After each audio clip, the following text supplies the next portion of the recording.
எங்கள் வீட்டின் ஒளி விளக்கு திரு விஜய் ஆண்டனி சார் அவர்களை, தலைவாசல் விஜய் சார் அவர்களை, மேடையில் அமர்ந்திருக்கும் இந்த டீமின் அனைத்து டெக்னீஷியன்களே முதற்கண் வணக்கம். மற்றும் இந்த பத்திரிகை சந்திப்பில் வந்திருக்கும் அனைத்து பத்திரிகை நண்பர்கள் அனைவருக்கும் முதற்கண் வணக்கத்தை தெரிவித்துக் கொள்கிறேன். இந்த படத்தை பொறுத்த வரைக்கும் பேசணும் அப்படின்னா, விநாயக் வைத்தியநாதன், விநாயக் என் சன், நான் தான் வைத்தியநாதன்.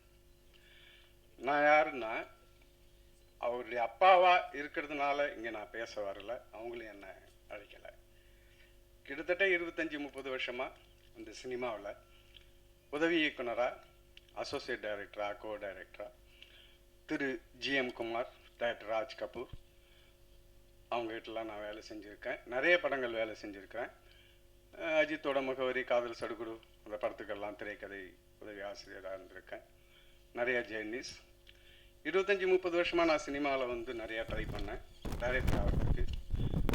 சார்கிட்ட கூட ஒரு அப்பாயின்மெண்ட் கிடைக்குமா அப்படின்னு சொல்லி ஒரு 5 வருஷமாக நான் ட்ரை பண்ணியிருப்பேன். அந்த சந்திப்பு எனக்கு சாரை மீட் பண்ண கிடைக்கல. பட் அவர் வந்து, நான் டிஷ்யூம் சசி என் ஃப்ரெண்டு தான், அவன் சொல்லாமலே டைரக்டர், அவங்க கூட நான் டிஷ்யூம் ஒர்க் பண்ணும்போது சாரை நான் மீட் பண்ணியிருக்கேன். அப்போ அந்த படத்தோட மியூசிக் டைரக்டராக அறிமுகமானார். நான் இதை எதுக்கு சொல்கிறேன்னா, 25-30 வருஷமாக சினிமாவில் இருந்து எனக்கு டைரக்ஷன் வாய்ப்பு கிடைக்கல. இடையில படங்கள் கிடைச்சிது, டிஸ்கஷன், பூஜை அப்படின்னு சொல்லி தள்ளி போச்சு. பட் எனக்கு கிடைக்காத அந்த ஒரு வாய்ப்பை என் மகனுக்கு கடவுள் விஜய் ஆண்டனி சார் மூலமாக கொடுத்துருக்காங்க. அதனால தான் அவரை எங்கள் வீட்டின் ஒளி விளக்குன்னு சொன்னேன். இருண்ட என் வீட்டில் விளக்கை ஏற்றி வச்ச சார். இன்னொன்று நான் என்ன சொல்கிறேன்னா, நான் என்னுடைய ஜேர்னியில் வந்து நிறைய ஹீரோஸை மீட் பண்ணியிருக்கேன். சத்யராஜ், பிரபு சார், முரளி சார், விஜய், அஜித் எல்லோரும் மீட் பண்ணியிருக்கேன், கதை சொல்லியிருக்கேன், நிறைய சம்பவங்கள் நடந்தது. ஆனால் இந்த படத்தை பொறுத்த வரைக்கும், ரோமியோவை பொறுத்த வரைக்கும் என்னென்னா, என் பையன் வந்து வெப் சீரிஸு, ஷார்ட் ஃபிலிம் இதெல்லாம் பண்ணியிருக்கான். அதில் தான் அவன் ட்ராவல் ஆகிட்டு இருந்தான். திடீர்னு ஒரு நாள் வந்து, அப்பா விஜய் ஆண்டனி சார் எனக்கு ஃபோன் பண்ணார். யார் சார்? ஹீரோ. அப்படியா, அவர் உனக்கு ஃபோன் பண்ணார்? ஆமாம். என்ன? இல்லை, அவர் ஃபோன் பண்ணி என்னுடைய இதெல்லாம் பார்த்தாரு, ப்ராஜெக்டு, ஷார்ட் ஃபிலிம்லாம் நல்லா இருந்துச்சு, நல்லா பண்ணியிருக்கீங்க, நீங்கள் வேணால் என்னை வந்து மீட் பண்ணுங்களேன், வந்து கதை இருந்தால் சொல்லுங்களேன் அப்படின்னு. எனக்கு பயங்கர ஷாக் ஆகிடுச்சு. நான் தான் சொன்னல, நிறைய பேர் நான் மீட் பண்ணியிருக்கேன், நிறைய ஹீரோஸ் கூட. இன்றைக்கி தமிழ் இண்டஸ்ட்ரியில் இருக்கிற டாப் 5 ஹீரோஸில் சார் ஒருத்தர். டாப் 10 இல்லை, டாப் 5 ஹீரோஸில் சார். டாப் 15ல் 15th வச்சுக்கலாம். இல்லை, எனக்கு அனுபவங்கள் இருக்குது, எனக்கு நிறைய விஷயங்கள் தெரியும். அதனால் நான் சில விஷயங்கள் ஆணித்தரமாகவே பேசுகிறேன். என்னை பற்றியும் என்னுடைய எக்ஸ்பீரியன்ஸை பற்றியும் இங்கே இருக்கிற மூத்த பத்திரிகை நிருபர் ராதா பாண்டியனுக்கு என்னை பற்றி தெரியும். அவர் என்னுடைய நண்பர். அதனால் வந்து, இல்லை, இதை எதுக்கு சொல்கிறேன்னா, அவ்வளோ பெரிய ஒரு ஹீரோ எங்கேயோ யூடியூப்பில் இருக்கிற ஷார்ட் ஃபிலிமு, வெப் சீரிஸு, அவர் ஒரு ப்ரொடியூசர், மியூசிக் டைரக்டர், ஹீரோ, படங்கள் நடிச்சிக்கிட்டு இருக்கிறார். நான் சொன்ன மாதிரி மார்க்கெட்டில் இருக்கிறார். அதெல்லாம் விட்டுட்டு யூடியூப்பில் போயிட்டு அதெல்லாம் பார்த்து, இந்த படத்தை பார்த்து, அதில் ஒரு பெஸ்ட் ஃபிலிமை பார்த்து, அதில் ஒரு பையனை செலக்ட் பண்ணி அவனுக்கு வாலண்டியராக இவர் ஃபோன் பண்ணுறாருன்னா, sir hats off sir, keep it up sir. உண்மையிலேயே தமிழ் சினிமாவில் கதையை தேடுற ஒரே ஹீரோ இவர் தான். கதை தான் முக்கியம். அது இன்றைக்கி நிறைய பேருக்கு தெரியாது. கதையும் முக்கியம், திரைக்கதையும் ரொம்ப முக்கியம்.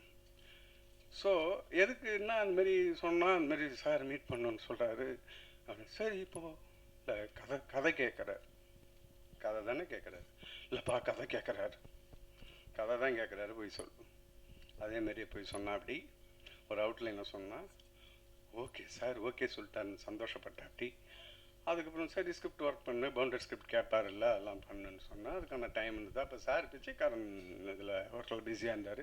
அதனால் கொஞ்சம் உனக்கு டைம் கிடச்சிது, ஒர்க் பண்ணி அப்புறம் அந்த பவுண்டட் ஸ்கிரிப்டை கொண்டு போய் கொடுத்தான்.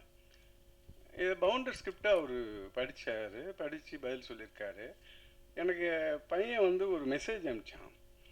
அந்த மெசேஜை பார்த்தா சார் பவுண்டர் ஸ்கிரிப்ட் நான் அப்பப்போ கேட்பேன் ஆர்வ கோளாறில், நம்ம தான் ஜெயிக்கல, நம்ம பையனும் அது அப்படியே ஜெயிக்கட்டுன்ட்டு என்ன நடந்ததுன்னு அப்டேட் பண்ணிக்கிட்டே இருப்பேன், கேட்பேன்.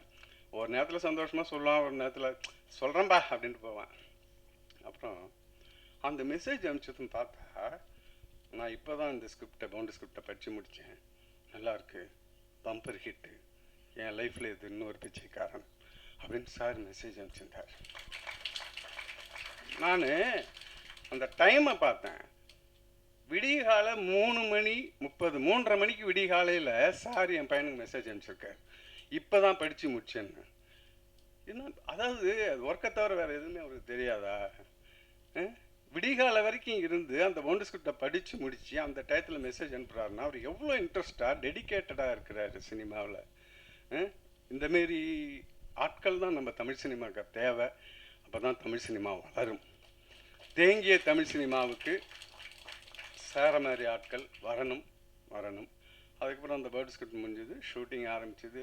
அந்த ஷூட்டிங்கும் ஃபஸ்ட் டே ஷூட்டிங்க்கு மலேசியாவில் ஃபஸ்ட் டே ஷூட்டிங்க்கு ஃபஸ்ட்டு ஷாட்டுக்கு திடீர்னு வீடியோ காலில் என் பையன் ஃபோன் பண்ணி ஃபஸ்ட்டு ஷாட்டை நீங்கள் தான் ஸ்டார்ட் கேமரா சொல்லணும்னு சொல்லி அப்படி ஒரு சம்பவம் நடந்தது. நான் தகச்சு போய் என்னடா இது நீ ஆர்வ கோளாறில் இருக்காத, சாருக்கிட்டலாம் கேட்டுக்கோ, நான் சொல்லிட்டேன் சாருக்கிட்டேன்னு.